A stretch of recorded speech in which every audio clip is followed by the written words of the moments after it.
Shine दोस्तों, आप देख रहे हैं मेंटर्स फॉर यू। आज हम देखेंगे एनसीईआरटी सार संग्रह टेस्ट सीरीज पार्ट 21 विश्व का भूगोल, जिसमें चैप्टर होगा वायुमंडल, कृषि एवं पशुपालन। तो हम आज का फर्स्ट क्वेश्चन देखेंगे। करण निम्न में से कौन सी गैस पृथ्वी पर परावैंगनी विकिरण को रोकती है? तो ऑप्शन ए में कार्बन मोनोऑक्साइड, बी में कार्बन डाइऑक्साइड, सी में ओजोन और डी में ऑक्सीजन। तो इस क्वेश्चन से संबंधित सभी इंपॉर्टेंट फैक्ट देखेंगे, उसके बाद हम इस क्वेश्चन का आंसर देंगे। तो आइए देखते हैं। कड़ा ओजोन ऑक्सीजन के 3 परमाणुओं से मिलकर बनने वाली गैस है, जो वायुमंडल में बहुत कम मात्रा 0.02% में पाई जाती है। यह तीक्ष्ण गंध वाली अत्यंत विषैली गैस है।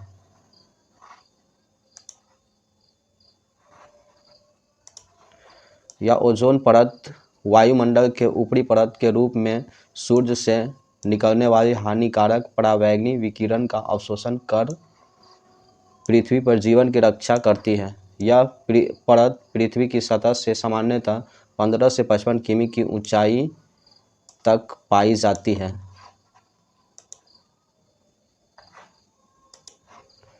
परंतु इसको सर्वाधिक सघनता समताप मंडल के निचले भाग में 15 से 35 किमी के मध्य पाई जाती है। तो इस क्वेश्चन का राइट ऑप्शन हो जाएगा ऑप्शन नंबर सी हो जाएगा, ओजोन।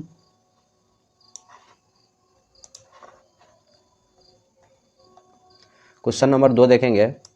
कड़ा वायुमंडल में अधिकतम मात्रा में कौन सी गैस पाई जाती है? तो ऑप्शन ए में हाइड्रोजन, बी में है कार्बन डाइऑक्साइड और सी में ऑक्सीजन और डी में नाइट्रोजन। तो इस क्वेश्चन से संबंधित सभी इंपॉर्टेंट फैक्ट देखेंगे। वायुमंडल विभिन्न प्रकार की गैसों, जल वाष्पों, धूल कणों आदि से मिलकर बना है। वायुमंडल में पाई जाने वाली गैसों में सर्वाधिक मात्रा नाइट्रोजन 78% है। यह रंगहीन, गंधहीन, स्वादहीन और अक्रिय गैस है जो सक्रिय न हो।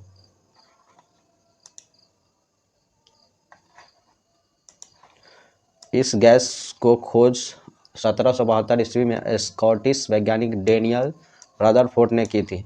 नाइट्रोजन के पश्चात वायुमंडल में ऑक्सीजन 21%, आर्गन 0.93%, कार्बन डाइऑक्साइड 0.03% आदि गैसें पाई जाती है। तो इस क्वेश्चन का राइट ऑप्शन हो जाएगा ऑप्शन नंबर डी हो जाएगा, नाइट्रोजन।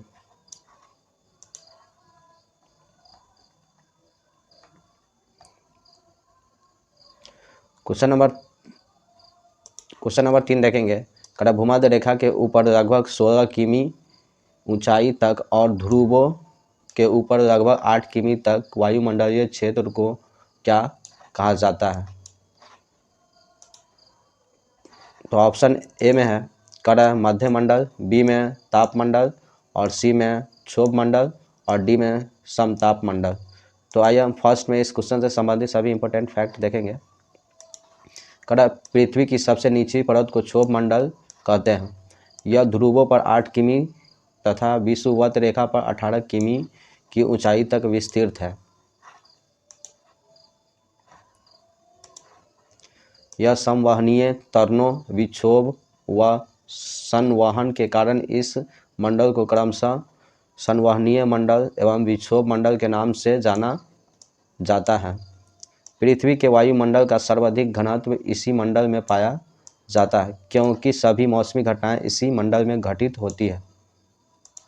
तो इस क्वेश्चन का राइट ऑप्शन हो जाएगा ऑप्शन नंबर सी हो जाएगा, क्षोभ मंडल।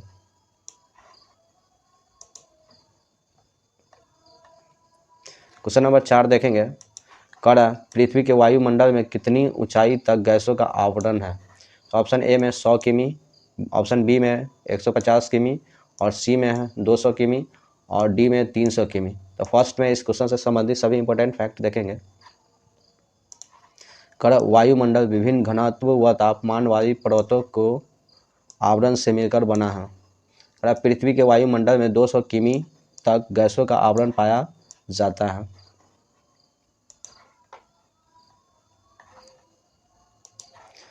यह आवरण विभिन्न परतों, क्षोभ मंडल, समताप मंडल, मध्य मंडल एवं आयन मंडल में विभाजित किया गया है। तो इस क्वेश्चन का राइट ऑप्शन हो जाएगा ऑप्शन नंबर सी हो जाएगा 200 किमी तक। क्वेश्चन नंबर 5 देखेंगे, कण वायुमंडल के किस स्तर में ताप तेजी से बढ़ता है? ऑप्शन ए में आयन मंडल, बी में बहिर्मंडल और सी में समताप मंडल और डी में क्षोभ मंडल। तो फर्स्ट में हम इस क्वेश्चन का सभी इंपॉर्टेंट फैक्ट देखते हैं।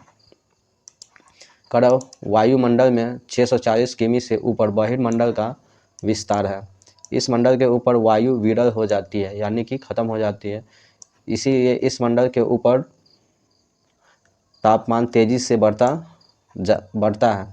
यहाँ वायु में हाइड्रोजन व हीलियम गैसों की प्रधानता होती है। तो इस क्वेश्चन का राइट ऑप्शन हो जाएगा ऑप्शन नंबर बी हो जाएगा बहिर्मंडल।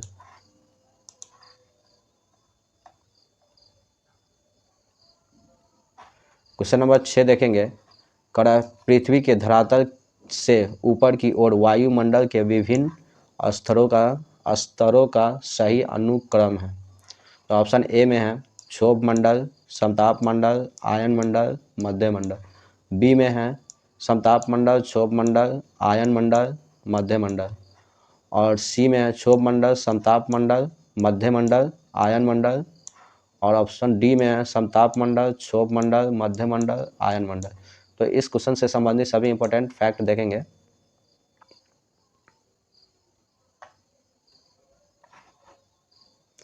कण धरातल से ऊपर की ओर तापक्रम एवं वायु दाब के आधार पर वायुमंडलीय परतों का वर्गीकरण यानी परिवर्तन मंडल, क्षोभ मंडल किया गया। तो इसमें हम देखेंगे कण समताप मंडल यानी 18 से 50 किमी और मध्य मंडल 50 से 80 किमी और आयन मंडल 80 से 640 किमी, बहिर्मंडल 640 किमी से ऊपर है। तो इस क्वेश्चन का राइट ऑप्शन हो जाएगा ऑप्शन नंबर सी हो जाएगा। यानी फर्स्ट में होगा क्षोभ मंडल, समताप मंडल, मध्य मंडल, उसके बाद आयन मंडल। तो इसका राइट ऑप्शन हो जाएगा ऑप्शन नंबर सी हो जाएगा। क्वेश्चन नंबर 7 देखेंगे, कण निम्न में से कौन सही सुमेलित नहीं है?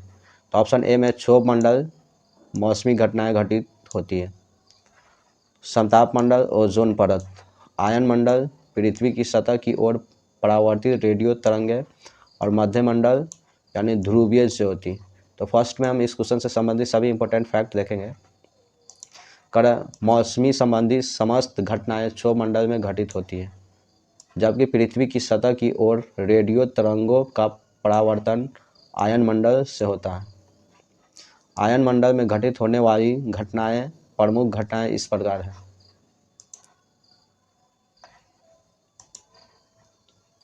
ब्रह्मांडीय किरणों कॉस्मिक रेज का परिरक्षण उत्तरी ध्रुवीय प्रकाश तथा दक्षिणी ध्रुवीय प्रकाश के दर्शन ओजोन परत समताप मंडल में विस्तारित है। तो इस क्वेश्चन का राइट ऑप्शन हो जाएगा ऑप्शन नंबर सी हो जाएगा।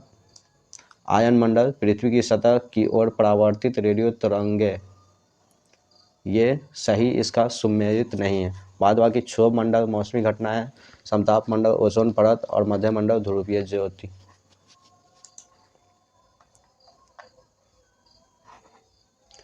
क्वेश्चन नंबर 8 देखेंगे, कण निम्न कथनों में कौन सा सत्य है? ऑप्शन ए में वायुमंडल में धूल कणों का सबसे अधिक जमाव उपोष्ण और शीतोष्ण प्रदेशों में होता है। बी में धूल और नमक के कण आर्द्रताग्राही केंद्र की तरह कार्य करते हैं और सी में ए और बी दोनों और डी में उपर्युक्त में से कोई नहीं। तो फर्स्ट में हम इस क्वेश्चन से संबंधित सभी इंपॉर्टेंट फैक्ट देखेंगे। वायुमंडल में छोटे छोटे ठोस कणों को भी धारण करने की क्षमता होती है। ये छोटे कण विभिन्न स्रोतों जैसे समुद्री नमक, सूक्ष्म मृदा, धुएं की कालिमा, राख, पराग, धूल तथा उल्काओं के टूटे हुए कणों से निकलते हैं।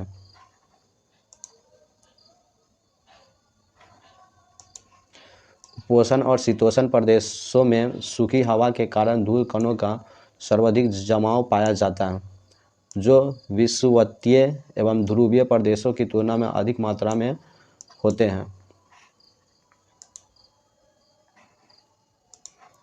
धूल और नमक के कण आर्द्रता ग्राही नाभिकीय के रूप में कार्य करते हैं, जिसके चारों ओर जल वाष्प संघनित होकर मेघों का निर्माण करते हैं।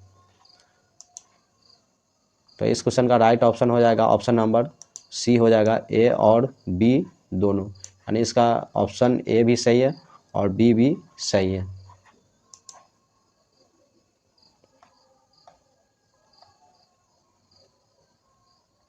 क्वेश्चन नंबर 9 देखेंगे, कड़ा जल वाष्प के संबंध में कौन सा कथन असत्य है। तो ए में है जल वाष्प की मात्रा वायुमंडल में ऊंचाई बढ़ने के साथ बढ़ती है। बी में विषुवत वृत्त से ध्रुवों की ओर जाने पर जल वाष्प की मात्रा कम हो जाती है। सी में है यह पृथ्वी से परावर्तित होने वाले ताप को संग्रहित करती है। डी में जल वाष्प वायु को स्थिर और अस्थिर होने में योगदान देती है। तो फर्स्ट में हम इस क्वेश्चन से संबंधित सभी इंपॉर्टेंट फैक्ट देखेंगे। वायुमंडल में उपस्थित जल वाष्प ऐसी परिवर्तनशील गैस है जो ऊंचाई के साथ घटती जाती है। गर्म तथा आर्द्र उष्ण कटिबंध में यह वायु के संपूर्ण आयतन का 4% होती है, जबकि ध्रुवीय यानी ठंडे प्रदेशों तथा रेगिस्तानी शुष्क प्रदेशों में यह वायु के आयतन के 1% से कम होती है। तो इस क्वेश्चन का राइट ऑप्शन हो जाएगा ऑप्शन नंबर ए हो जाएगा, जल वाष्प की मात्रा वायुमंडल में ऊंचाई बढ़ने के साथ बढ़ती है।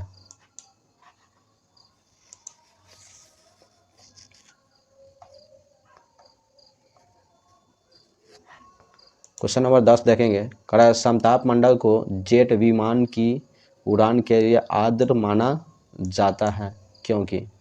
कड़ा ऑप्शन ए में इस परत में उपस्थित ओजोन के कारण ईंधन की खपत कम होती है। बी में है इस परत में तापमान समान रहता है जो इंजन की दक्षता के लिए अनुकूल है। सी में यह परत विमान भेदी शास्त्रों की मारक सीमा से बाहर होती है।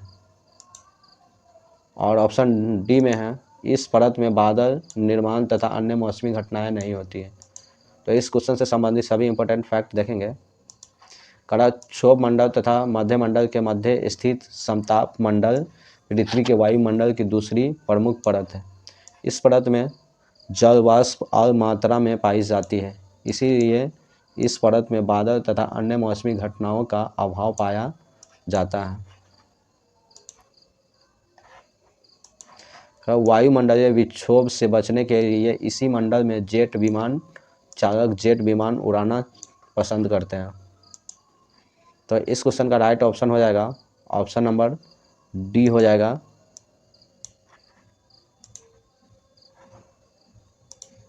ऑप्शन नंबर डी हो जाएगा। इस परत में बादल निर्माण तथा मौसमी अन्य घटनाएं नहीं घटित होती है, इसी कारण हवाई जहाज इसमें उड़ाई जाती है। क्वेश्चन नंबर 11 देखेंगे, कड़ा संचार उपग्रह वायुमंडल के किस स्तर में स्थापित किए जाते हैं। तो ऑप्शन ए में बहिर्मंडल में, बी में समताप मंडल में, सी में आयन मंडल में और डी में क्षोभ मंडल में। तो इस क्वेश्चन से संबंधित सभी इंपॉर्टेंट फैक्ट देखेंगे। संचार उपग्रहों को विषुवत रेखा के ऊपर लगभग 36,000 किमी की ऊंचाई पर भूस्थैतिक कक्षाओं में स्थापित किया जाता है। इस प्रकार कहा जा सकता है कि संचार उपग्रहों को वायुमंडल की सबसे ऊपरी परत यानी बहिर्मंडल में स्थापित किया जाता है, क्योंकि बहिर्मंडल का विस्तार 640 किमी के ऊपर अंतरिक्ष में अनंत ऊंचाई तक है। तो इस क्वेश्चन का राइट ऑप्शन हो जाएगा ऑप्शन नंबर ए हो जाएगा, बहिर्मंडल।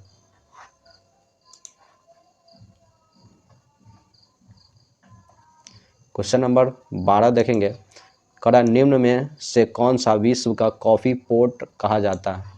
तो ऑप्शन ए में साओ पोलो और बी में संतोष और सी में रियो डी जेनेरो और डी में ब्यूनस आयर्स। तो इस क्वेश्चन से संबंधित सभी इंपॉर्टेंट फैक्ट देखेंगे। कड़ा ब्राज़ील में स्थित संतोष को विश्व का कहवा बंदरगाह यानी कॉफ़ी पोर्ट कहा जाता है। कहवा एक हरी झाड़ी का पौधा है जिसके बीज का प्रयोग कहवा के रूप में किया जाता है। इसका उत्पत्ति स्थान इथियोपिया को माना जाता है।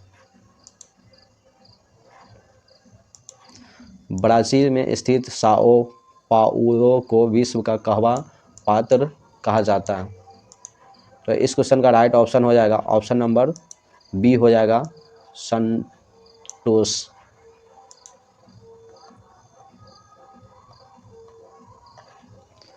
क्वेश्चन नंबर 13 देखेंगे, करण नीचे दिए गए कथनों में से कौन सा कथन सत्य है। तो ऑप्शन ए में आदिम निर्वाह कृषि में स्थानांतरित कृषि और मिश्रित कृषि दोनों शामिल है। और बी में है भारत के उत्तर पूर्व भागों में स्थानांतरित कृषि प्रचलित है। ऑप्शन सी में ए और बी दोनों, और डी में ना तो ए और ना ही बी। तो इस क्वेश्चन से संबंधित सभी इंपॉर्टेंट फैक्ट देखेंगे। आदिम निर्वाह कृषि में स्थानांतरित कृषि और चलवासी पशुचारण कृषि शामिल है।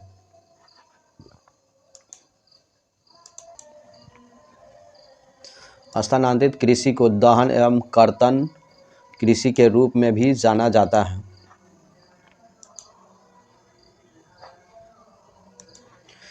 इस प्रकार की कृषि भारत के उत्तर पूर्वी भागों, अमेज़न के सघन वन क्षेत्रों, उष्णकटिबंधीय अफ्रीका तथा दक्षिण पूर्व एशिया में की जाती है। चालवासी पशुचारण पद्धति अर्ध शुष्क और शुष्क प्रदेशों में प्रचलित है। इस प्रकार की कृषि में पशुचारक अपने पशुओं के साथ चारे और पानी के लिए एक स्थान से दूसरे स्थान पर निश्चित मार्गों में घूमते हैं। तो इस क्वेश्चन का राइट ऑप्शन हो जाएगा ऑप्शन नंबर बी हो जाएगा। भारत के उत्तर पूर्वी भागों में स्थानांतरित कृषि प्रचलित है।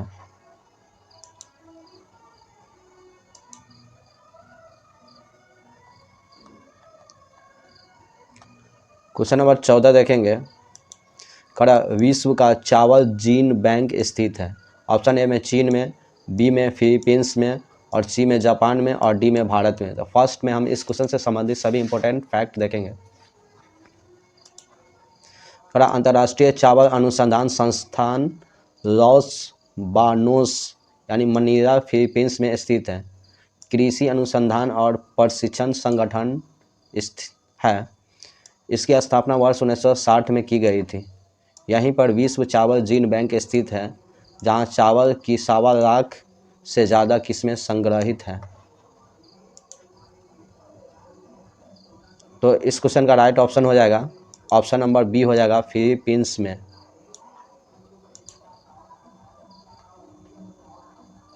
क्वेश्चन नंबर 15 देखेंगे, निम्न में से किसे विश्व का चीनी का कटोरा कहा जाता है। तो ऑप्शन ए में हवाई द्वीप समूह, बी में क्यूबा, और सी में भारत, और डी में फिलीपींस। तो फर्स्ट में हम इस क्वेश्चन से संबंधित सभी इंपॉर्टेंट फैक्ट देखेंगे। क्यूबा कैरिबियन सागर में स्थित एक द्वीपीय देश है। यहाँ की मुख्य फसल गन्ना होने के कारण यहाँ चीनी का व्यापक पैमाने पर उत्पादन किया जाता है। इसीलिए इसे विश्व का चीनी का कटोरा कहा जाता है। तो इस क्वेश्चन का राइट ऑप्शन हो जाएगा ऑप्शन नंबर बी हो जाएगा क्यूबा।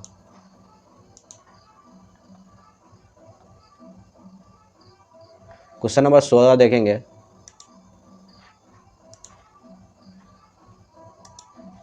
विटीकल्चर जाना जाता है। ऑप्शन ए में संतरे के उत्पादन से, बी में अंगूर के उत्पादन से, और सी में सेब के उत्पादन से, और डी में केसर के उत्पादन से। तो हम इस क्वेश्चन से संबंधित सभी इंपॉर्टेंट फैक्ट देखेंगे। द्राक्षा कृषि या विटीकल्चर अंगूर से संबंधित उद्यान विज्ञान की शाखा है। इसमें अंगूरों की बुआई, पोषण, देखरेख और विपणन का अध्ययन किया जाता है। इसमें अंगूर के बागान का प्रबंधन भी शामिल है। तो इस क्वेश्चन का राइट ऑप्शन हो जाएगा ऑप्शन नंबर बी हो जाएगा अंगूर उत्पादन से।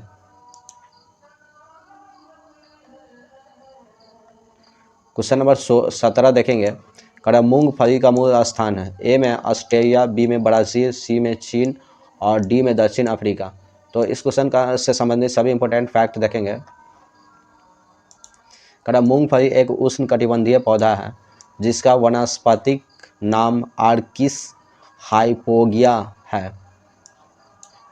यह एक तिलहनी फसल है। दक्षिण अमेरिका महाद्वीपीय द्वीप में ब्राज़ील एवं उसके आसपास के क्षेत्रों में मूंगफली का मूल स्थान माना जाता है।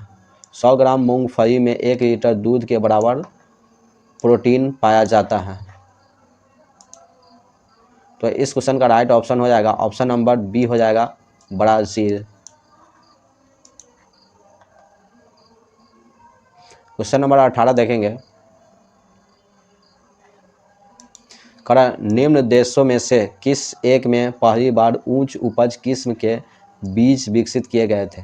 ए में अर्जेंटीना, बी में चीन और सी में मैक्सिको और डी में भारत। तो इस क्वेश्चन से संबंधित सभी इंपॉर्टेंट फैक्ट देखेंगे। अमेरिकी कृषि वैज्ञानिक नॉर्मन ई बरलोग ने मैक्सिको में विश्व की प्रथम उच्च उपज किस्म के बीज मैक्सिकन गेहूं विकसित किया था, जिसे विश्व में हरित क्रांति का वाहक माना जाता है। तो इस क्वेश्चन का राइट ऑप्शन हो जाएगा ऑप्शन नंबर सी हो जाएगा मैक्सिको।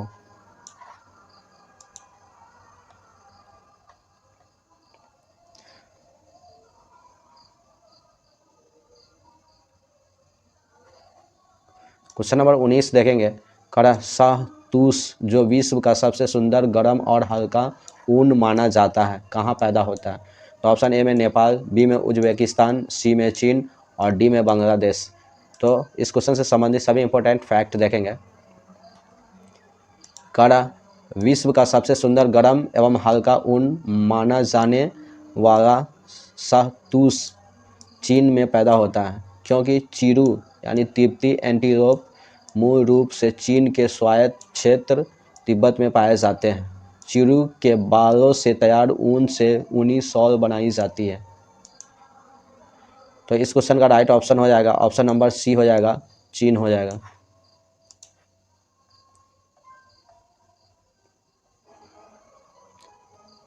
क्वेश्चन नंबर 20 देखेंगे। गहन निर्वाह कृषि के संदर्भ में नीचे दिए गए कथनों में से कौन सा सत्य है? तो ऑप्शन ए में इस प्रकार की कृषि पारिवारिक आवश्यकताओं को पूरा करने के लिए की जाती है। ऑप्शन बी में इस प्रकार की कृषि में धान चावल मुख्य फसल होती है।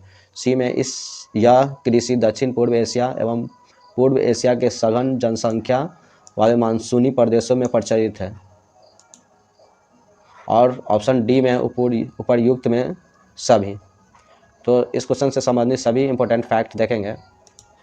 गहन निर्वाह कृषि में किसान एक छोटे भूखंड पर साधारण औजारों और अधिक श्रम की सहायता से खेती करता है। इसके अंतर्गत कृषक यानी किसान परिवार की आवश्यकताओं को पूर्ति करने के लिए कृषि करता है। इस प्रकार की कृषि दक्षिण पूर्व एशिया एवं पूर्व एशिया के सघन जनसंख्या वाले मानसूनी प्रदेशों में प्रचलित है। तो इस क्वेश्चन का राइट ऑप्शन हो जाएगा ऑप्शन नंबर डी हो जाएगा उपर्युक्त सभी, यानी ए बी और सी तीनों ऑप्शन इसका सही है। क्वेश्चन नंबर 21 देखेंगे। रोपण कृषि के संदर्भ में नीचे दिए गए कथनों में से कौन सा कथन सत्य है? तो ऑप्शन ए में इसमें बृहद पैमाने पर श्रम और पूंजी की आवश्यकता होती है। और ऑप्शन बी में इस कृषि के मुख्य क्षेत्र शीतोष्ण कटिबंधीय प्रदेशों में पाए जाते हैं। ऑप्शन सी में है इस कृषि में परिवहन जाल के विकास की अनिवार्यता होती है। ऑप्शन डी में उपर्युक्त सभी सत्य है। तो इस क्वेश्चन से संबंधित सभी इंपॉर्टेंट फैक्ट देखेंगे। रोपण कृषि एक प्रकार की वाणिज्यिक कृषि है जिसमें पेड़ों को कतारों में लगाया जाना शामिल है। इस कृषि के अंतर्गत चाय, कहवा, काजू, रबर, केला और कपास की फसलें उगाई जाती हैं। और इस प्रकार की कृषि मुख्य रूप से विश्व के उष्णकटिबंधीय प्रदेशों में की जाती है,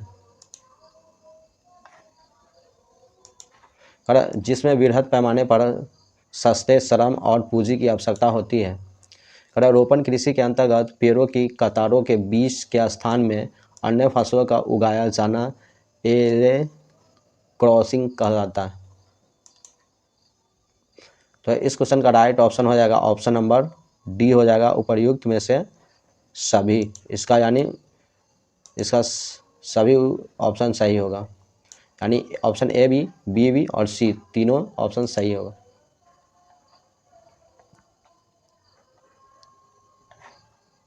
क्वेश्चन नंबर 22 देखेंगे, कड़ा किस प्रकार की कृषि में भूमि का उपयोग भोजन व चारे को फसलें उगाने और पशुपालन के लिए किया जाता है। तो ऑप्शन ए में स्थानांतरित कृषि, बी में रोपण कृषि और सी में गहन निर्वाह कृषि और डी में मिश्रित कृषि। तो फर्स्ट में हम इस क्वेश्चन से संबंधित सभी इंपॉर्टेंट फैक्ट देखेंगे। कड़ा मिश्रित कृषि के अंतर्गत भूमि का उपयोग भोजन व चारे की है। कड़ा फसलें उगाने और पशु के लिए किया जाता है। कड़ा इस प्रकार की कृषि यूरोप, पूर्वी संयुक्त राज्य अमेरिका, अर्जेंटीना, दक्षिण पूर्वी ऑस्ट्रेलिया, न्यूजीलैंड और दक्षिण अफ्रीका में प्रचलित है। तो इस क्वेश्चन का राइट ऑप्शन हो जाएगा ऑप्शन नंबर डी हो जाएगा, मिश्रित कृषि।